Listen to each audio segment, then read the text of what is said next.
네, 증시대담 시작해 보겠습니다. 코스피가 지난 금요일 그리고 어제 단 이틀 만에 무려 10%의 하락을 보이는 극단적인 변동성을 나타냈습니다. 국내 증시는 물론이고 글로벌리 또 엔캐리 트레이드 청산, 미국의 리세션 우려, 거기다가 중동발 지정학적 리스크, 미국의 대통령 불확실성, 상당히 많은 이벤트들이 시장을 억누르고 투자 심리를 상당히 힘들게 만들고 있습니다.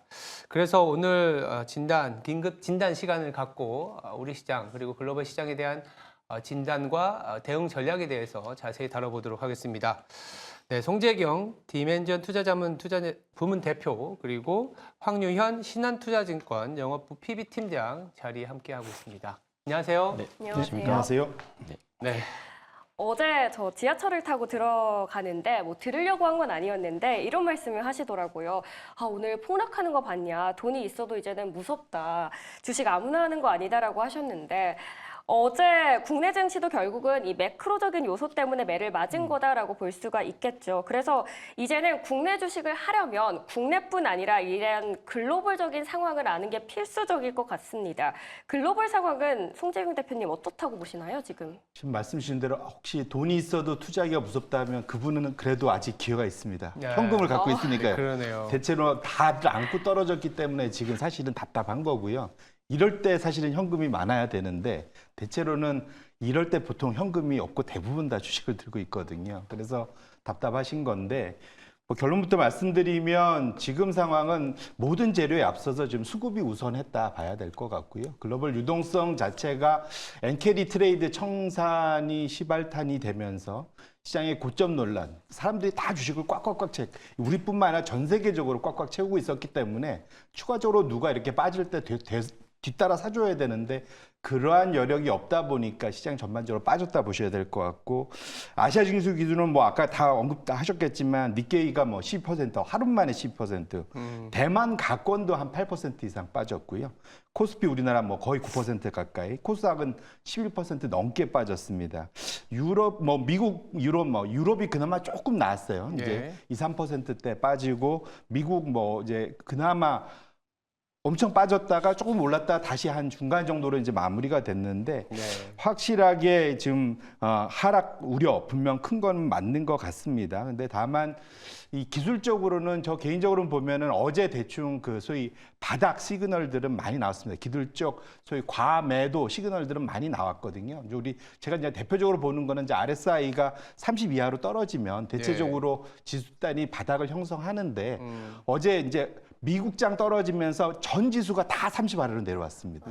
전 지수가 다 내려왔기 때문에 여기서 적어도 추가적인 하락 가능성을 염두에 두기보다는 이제부터는 오늘부터는 기술적인 반등을 서서히 모색해 볼 타이밍은 된 것 같다라고 저 개인적으로 생각하고 있습니다. 대표님께 뭐 추가 질문을 좀 드려볼게요. 이렇게 모든 지표가 RSI가 30 이하로 떨어질 만큼 폭락세가 나타났다라고 볼 수도 있는 건데 그래서 이 7월에 금리 좀 내렸어야 되는 거 아니냐라는 연준에 대한 어떤 불만이 굉장히 쏟아지고 있어요. 이런 상황이 되면 뭐라도 탓을 해야 됩니다. 뭐라도 탓을 해야 됩니다. 그래서 제일 쉬운 게 사실은 연준이죠. 근데 글쎄요, 이제 개인적으로 제 생각에는 이게 이제 왜 이런 일이 현상이냐. 진짜로 연준이 금리를 인하했으면 시장이 안 빠졌을까?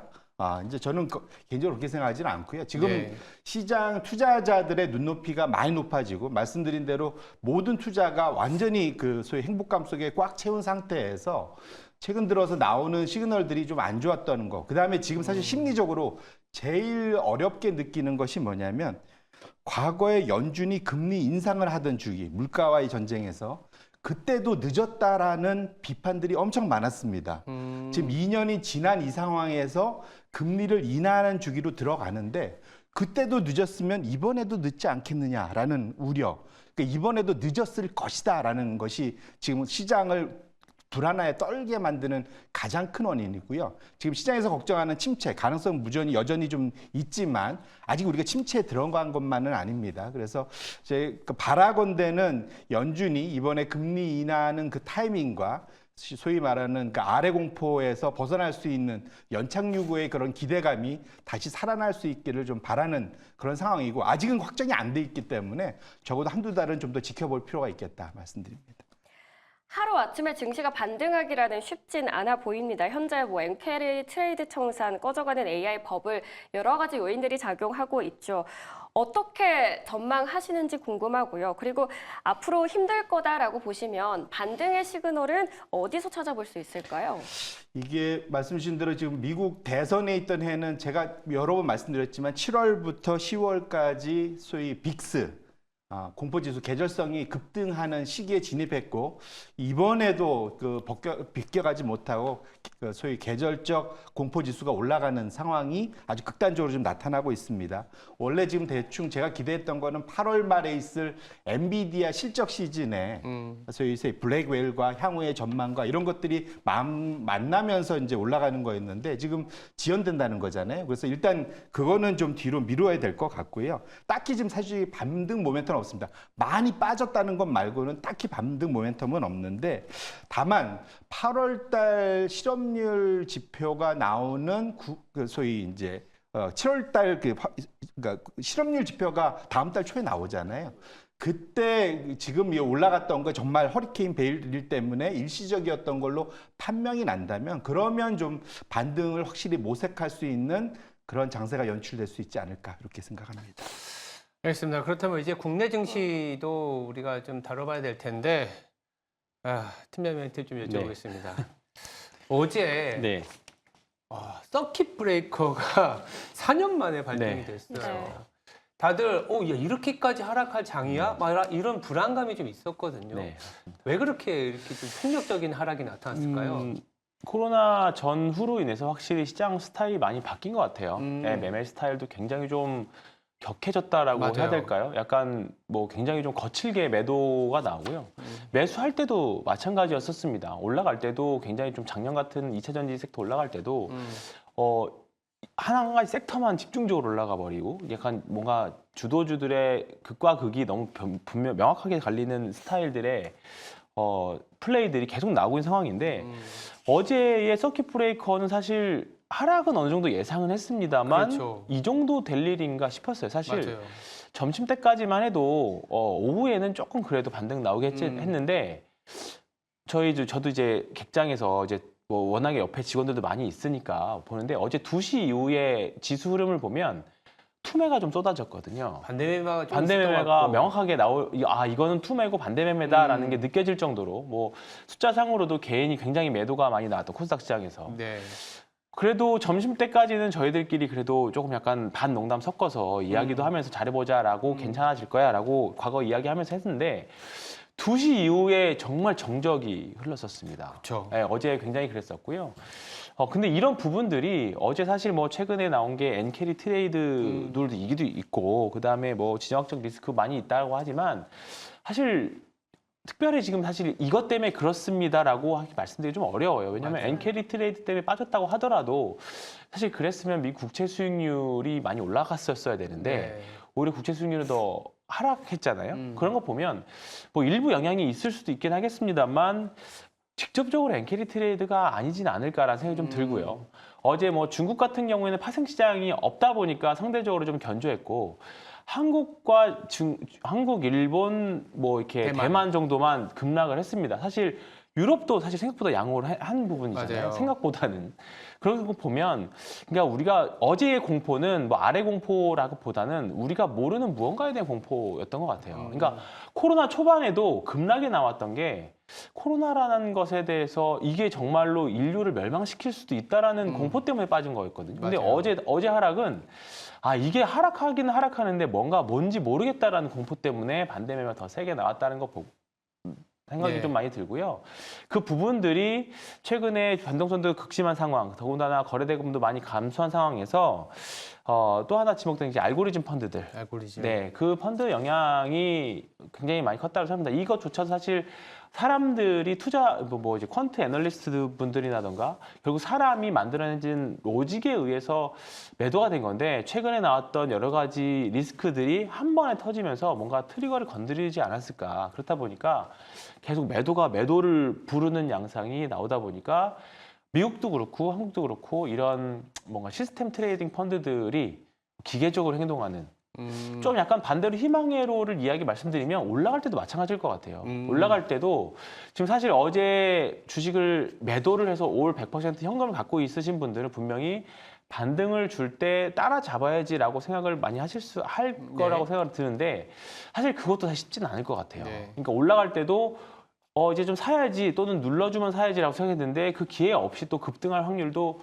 매우 있습니다. 뭐 오늘은 또 반대 매매도 있고 또 시장을 열어봐야 되긴 하겠습니다만 시장의 변동이 너무나도 극심한 상황입니다. 그렇기 때문에 우리가 과도한 레버리지만 쓰지 않고 버틸 수만 있다라고 하면 과거에도 2018년 10월 달에도 그랬고 과거에 뭐 남유럽 위기 사태 때도 그랬고 더 길게 갖고 가면 서프라임 때도 그랬거든요. 심지어 서프라임 때 삼성전자가 14% 종가까지 빠졌던 경험이 있습니다. 맞아요.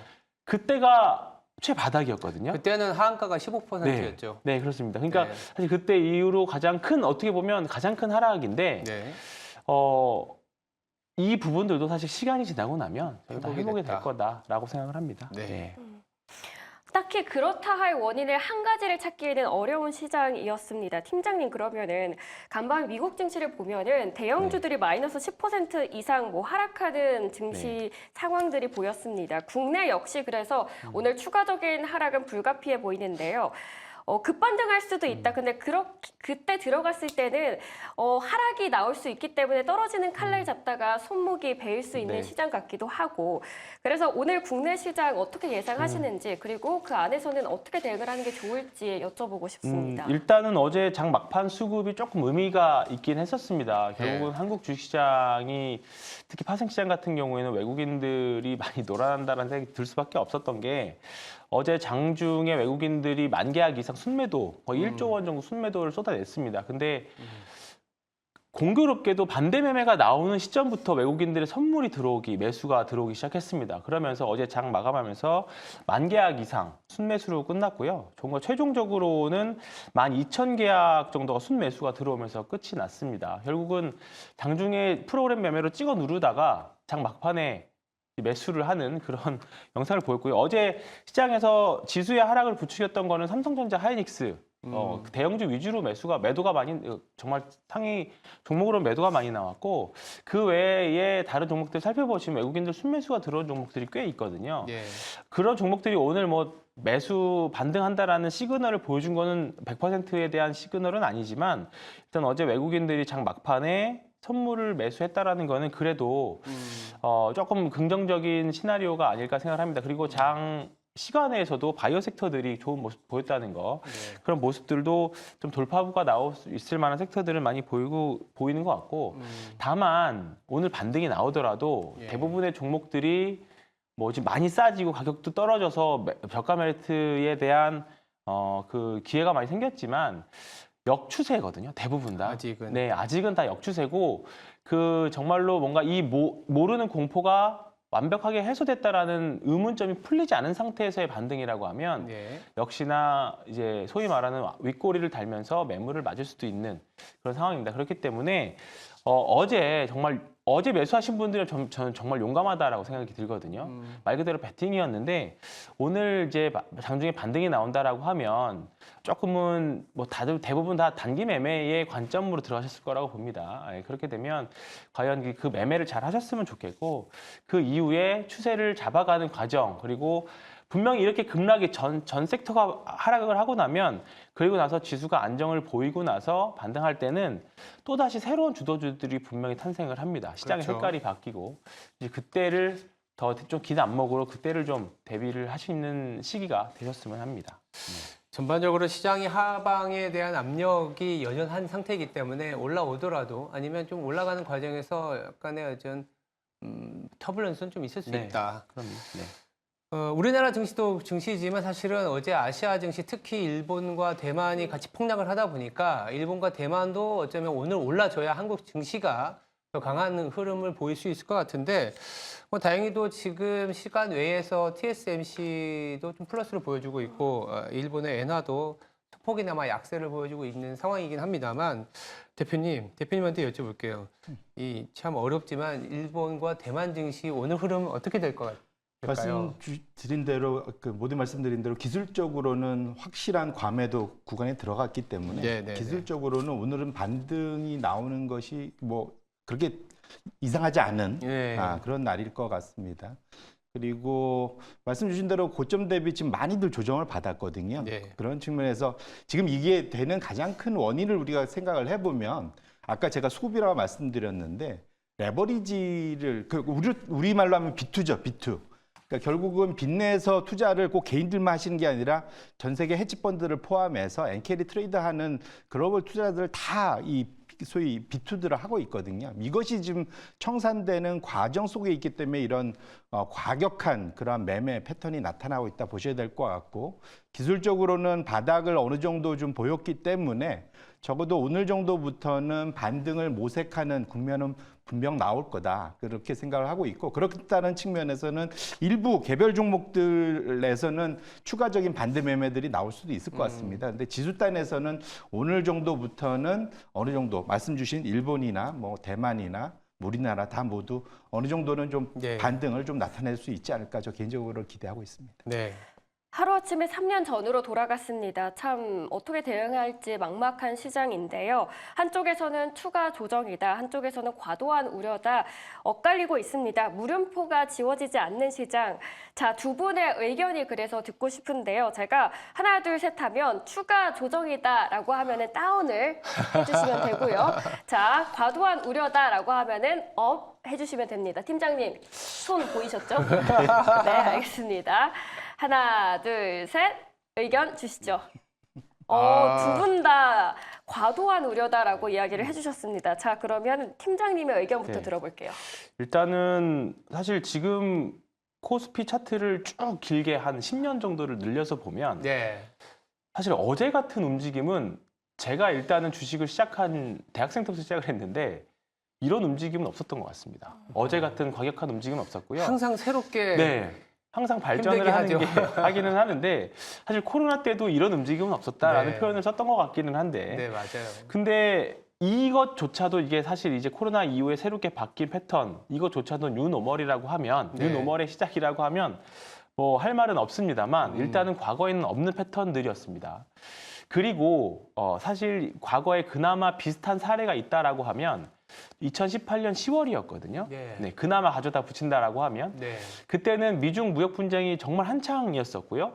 그리고 그때도 미중 무역 분쟁 때문에 경기 침체가 온다가 있었고 2018년 10월 이후에 가장 격렬하게 논쟁이 어간 이후에 3개월 뒤에 금리 인하를 했습니다. 그랬죠. 예. 근데 주가의 저점은 2018년 10월에 나왔고 네. 한 두세 달 쉬다가 주가는 반등을 그 다음 달부터 반등하기는 했습니다. 그 네. 다음부터 뭐 상승과 하락을 반복하긴 했습니다만. 근데 이 주기가 뭔가 어제 하락의 느낌이 뭐였냐면 이 주기가 굉장히 확 압축당한 느낌이었어요. 그러니까 하루에 다 반영을 해버리는 것 같아요. 맞습니다. 그러니까 최소한 보름 정도에 거쳐서 상승과 그렇죠. 하락을 반복하면서 빠질 뭔가 이슈를 어제 뭔가 이틀 만에 세게 그냥 정말 매를 10대 맞을 거를 한 두세 대로 그냥 크게 맞은 느낌입니다. 그래서 일단은 오늘 뭐 상승과 하락을 계속 반복하고 변동성 있긴 하겠습니다만 정말 주식을 오랫동안 하신 분들은 아마 아실 거예요. 이런 장은 언제든지 올 수 있다라고 생각하셨을 거고 소위 AI 버블, 이게 버블인지 또는 적정 가치에 가다가 양호한 조정인지는 모르겠습니다만 AI도 결국은 언젠가는 큰 하락이 올 거라고 예상들을 하고 계셨었거든요. 근데 네. 그 조정이 일단 미리 좀 온 것 같다라는 생각이 좀 많이 들고요. 결국은 아마 7월 달에 금리 인하를 연준이 했었어도 아마 시장에서는 무언가 심각하니까 금리 인하를 했다. 그러면 그렇게 생각했을 거예요. 더더욱 맞아요. 뭐 경기 침체로 더 받아들였을 거라고 생각을 합니다. 결국은 맞아요.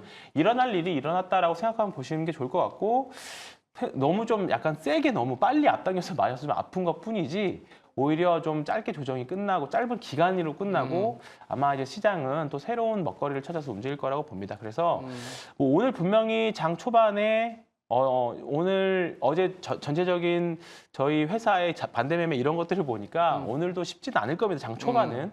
근데 이 구간만 잘 버티고 나면 또는 이번 주까지만 잘 버티고 나면 예. 그래도 뭔가 명확한 이제 시장에서 뭐 정부 차원에서 연준에서도 뭔가 대책이 나올 확률이 좀 높고요. 이렇게 되고 난다라고 하면 이 언저리만 지나고 난다고 하면 또 좋은 기회가 올 거라고 생각해서 저는 과도한 하락이었다라고 좀 말씀드리고 싶습니다. 네. 대표님 생각도 짧게 한번 들어볼까요? 예, 그러니까 결국은 전 기술적 반등 이후에 기간 조정 가능성이 저는 좀 높다. 기간 조정 예, 가능성. 가격 조정보다는 기간 조정 가능성이 높고 다만 네. 이제 저는 걱정하는 거는 결국 이거 미국에서 시작된 거거든요. 네. 예, 그래서 만에 하나 이제 미국의 추가적인 하락이 있다면 우리가 이제 황새 쫓다가 뱁새 가랭이 찢어지는 격이 됐는데 결국 미국의 추가 하락이 온다면 그러면 우리도 사실은 좀 더 어려워질 수 있습니다. 그래서 지금은 어쨌든 미국 시장이 좀 버텨줘야 되는 구매이기 때문에 좀 더 미국이 좀 집중할 필요가 있겠다 말씀드립니다. 미국 얘기를 해주셔서 안 그래도 지금 시장에서는 이 9월에 FOMC까지 기다리기가 힘들다. 9월도 50bp의 B컷 내지는 그 전에 긴급 FOMC를 통해서 연준이 뭔가 해줘야 된다 이런 얘기들이 있어요. 맞아요. 어떻게 바라봐요? 만약 B컷이 있다면 그 앞에 침체가 확실하게 온다고 느꼈기 때문이겠죠. 그러겠죠. 예, 그렇기 때문에 저는 그 반대입니다. 저는 반대입니다. 차라리 정말로 인하가 없을 정도로 경기가 좀 좋게 나오길 좀 바라고 있고요. 그러면 자연스럽게 리세션에 대한 우려가 사라지니까. 그러면 바로 V자 반등 나올 거예요. 그래서 오히려 저는 시장에서 50bp 인하가 나오면 오히려 시장의 만병통치약처럼 얘기하는 거는 저는 상당히 경계해야 된다고 생각을 하고 있고요. 네. 오히려 정상 수준으로 가는 게 좋고 8, 9월 달에 나올 수 있는 데이터 포인트들이 좀 좋게 나오는 것이 훨씬 더 중요하다 이렇게 말씀드립니다. 알겠습니다. 과거에 봤을 때도 코로나 때나 2008년 금융위기 때도 기습적으로 금리 인하를 단행한 적이 있었잖아요. 그리고 그 이후로 증시가 좀 반등하는 모습을 보여줬었는데 이번에는 그런 모습들을 단행하는 신호들은 좀 포착되지는 않으셨나요? 만일 그걸 하려면 그 앞에 엄청난 조정이 좀 더 있었던 걸로 전 기억을 합니다. 그렇죠. 그래서- 이 정도의 주가가 아니고. 네네. 지금 이 정도는 고점도 20%는 언제나 있는 거거든요. 예. 좀 당한 분들은 좀 답답하시겠지만 그렇죠. 그런 측면에서 보면 그때는 대충 한 시장이 반토막 났을 때는 이제 그런 일이 있었기 때문에 아직은 그런 측면에서는 지금은 연준이 기다릴 수 있는 그러한 경제 펀더멘탈 환경이 나타나는 것이 훨씬 더 중요하다 이렇게 말씀드립니다. 네. 지난주까지만 해도 증권가에서는 13만 전자까지도 목표 주가를 올려 잡았습니다. 8만 전자가 그런데 껴졌고요. SK하이닉스는 13년 만에 최대 낙폭을 기록했습니다. 반도체, 현금만 있으면 더 산다라는 의견도 있지만 현금이 부족한 상황입니다. 여기에 더 빠지면 어떻게 대응을 해야 하나 궁금해질 수밖에 없는 시장인데요. 팀장님, SK하이닉스 그리고 삼성전자의 운명 어떻게 보시나요? 일단은 우리가 HBM도 HBM이고 삼성전자 같은 경우에는 HBM 이슈가 아직 뭔가 넘은 건 아니죠. 넘은 건 아니잖아요. 아직도 기대해 볼 만도 많고 더군다나 어제 반도체 버블이라고 보기에는 조금 그런 게 이제 반도체가 전 세계적으로 다시 또 리스타킹으로 들어가고 있는 구조거든요. 그러니까 레거시 반도체에 있어서 그렇기 때문에 사실 실적에 대비해서 뭐 주가가 먼저 움직였을 수도 있긴 합니다만 어제의 하락은 삼성전자, 코스피 지수도 마찬가지지만 삼성전자도 마찬가지거든요. 그렇기 때문에 지금 일단은 기술적인 반등 이후에 그 다음에 사실 이게 만약 진짜 시장이 정말 똑똑해서 3분기 실적이 안 좋은 걸 알고 주가가 빠졌다라고 하면 정말 시장은 정말 미스터 마켓인 것 같아요. 근데 아직까지는 그런 조짐은 사실 보이지 않고 있고 아직까지는 삼성전자에 대해서 또는 하이닉스에 대해서 내년도 실적까지 특히 이제 HBM 같은 경우는 수주를 다 받아놓은 상태고 네. 삼성전자 같은 경우는 3분기 HBM 퀄테스트 통과까지도 거의 이제 가시권에 들어와 있다는 분석들이 많이 있는 상태거든요. 그렇게 된다라고 하면 일단은 보유자분들 입장에서는 뭐 지금은 당연히 보유해야 된다고 생각합니다. 그리고 신규 매수자 입장에서 현금이 갖고 계신 분들이라고 하면 지금의 변동성만 좀 지나간다라고 하면 저는 충분히 기다림에 대한 또 보상은 또 충분히 해줄 수 있는 종목이라고 생각을 합니다. 네. 네, 알겠습니다. 우리가 대담 시간을 통해서 어느 정도 정리가 된 것 같긴 하지만 마지막 질문으로 두 분께 좀 어렵지만 지금 아마 시청자분들 그리고 투자자분들 상당히 힘들 겁니다. 이번 주 그리고 앞으로의 투자 전략에 대해서 대표님도 간단하게 말씀 주시겠어요? 지금은 사실은 일단은 모든 약이 무효인 그런 상황입니다. 네. 이게 왜냐하면 마음을 다쳤거든요. 맞아요. 그래서 지금은 사실은 오히려 지금은 뭔가 액션을 하려고 하지 말고 네. 조금 오히려 지금 그 소위 투자 심리, 본인들의 심리를 관리하는 게 훨씬 더 중요할 것 같아요. 그래서 오히려 지금은 생각을 명료하게 정리하고 조금 한 발 물러서서 시장을 바라보는 것이 오히려 좀 중요할 것 같고요. 통상은 이렇게 급락할 때는 오히려 그냥 손을 놓고 그냥 바라보고 있는 것만으로도 큰 대응이 됩니다. 그래서 지금은 제가 지난주부터 계속 경고반도 하지 말자고 말씀드렸는데 지금은 좀 오히려 버텨야 될 때가 아닐까 이렇게 말씀드립니다. 팀장님의 의견은 네. 어떠신가요? 올해 외국인들 여전히 22주 순매수고요. 네. 7월 초에 26조 정도까지 갔다가 이제 한 4조 정도 판 겁니다. 뭐 추세적으로 하락이라고 하면 뭐 드릴 말씀은 없지만 여전히 고환율에서 매수한 구간이고요. 그리고 외국인들의 선물도 파생 시장에서도 이제는 조금 기대해 볼 만한 구간들이 있습니다. 그렇기 때문에 저도 마찬가지로 일단 이번 주 손절을 못 하셨다라고 하면 이번 주까지는 저는 좀 계속 가지고 가셨으면 좋겠고요. 혹시나 저 추가적으로 하락을 생각을 하신 분들이라고 하면 기술적인 반등 이후에 현금화 확보 전략 저는 일단은 말씀드리고 싶고요. 일단은 뭐 9월 달에 금리 인하 이후에 사실 이런 시장을 조금 예상을 해봤던 건데 그 부분들이 먼저 미리 선제적으로 조정이 나왔다라고 봅니다. 그렇기 때문에 지금부터는 일단 하락한 건 하락한 거고요. 지금부터 일단은 시장에서 살아남는 게 1번이고 리스크 관리가 1번이라고 생각은 합니다. 지금 제가 사실 긍정적인 이야기들 많이 드렸지만 일단은 대전제는 리스크 관리 그리고 살아남는 게 1번입니다. 그리고 그 이후에 살아남기만 하면 분명히 또 작년에 2차 전지, 올해 AI 반도체, 뭐 식료품 이런 화장품 이런 또 주도주들을 만날 수 있는 기회가 충분히 또 있기 때문에 일단 지금은 리스크 관리에 만전을 기하시고 일단은 계좌 관리를 잘 하시기를 기원합니다. 네. 알겠습니다. 무거운 주제였습니다만 또 한편으로는 그 안에서 또 기회를 찾아볼 수 있는. 그렇죠. 근데 기회라고 하면 뭐 다 빠진 상태에서의 기회냐라고 하겠지만 또 시장은 이렇게 또 하락을 해야 더 높은 곳으로 날아갈 수가 있기 때문에 이 지금의 하락은 뭐 경기 침체의 시작에 의한 불안감이라기보다는 뭐 여러 가지 이유가 있긴 하겠지만 뭐 엔키리 자금 청산이라든지 대선에 대한 불확실성 이런 부분들이 좀 증폭이 되면서 나왔었던 뭐 상승 추세에서의 긴급 하락으로 이렇게 좀 정리를 해볼 수 있을 것 같습니다. 좀 힘내셔야 될 것 같아요. 지금 같은 경우에 그러니까 대표님도 그랬지만 멘탈을 좀 잡아서 그리고 오히려 과도한 레버리지는 좀 지양을 하면서 좀 버티고 힘을 내는 그런 구간이어야 되지 않겠냐 생각을 좀 해봅니다. 네, 아마 보유하고 손실이 크신 분들 많으실 겁니다. 저희가 해드릴 수 있는 건 오늘 어떤 방법으로 오늘장을 잘 대응해 나갈지였을 것 같은데 꼭 도움이 되셨길 바랍니다. 오늘 함께해 주신 두 분 이만 인사드리도록 하겠습니다. 오늘 말씀 고맙습니다. 감사합니다.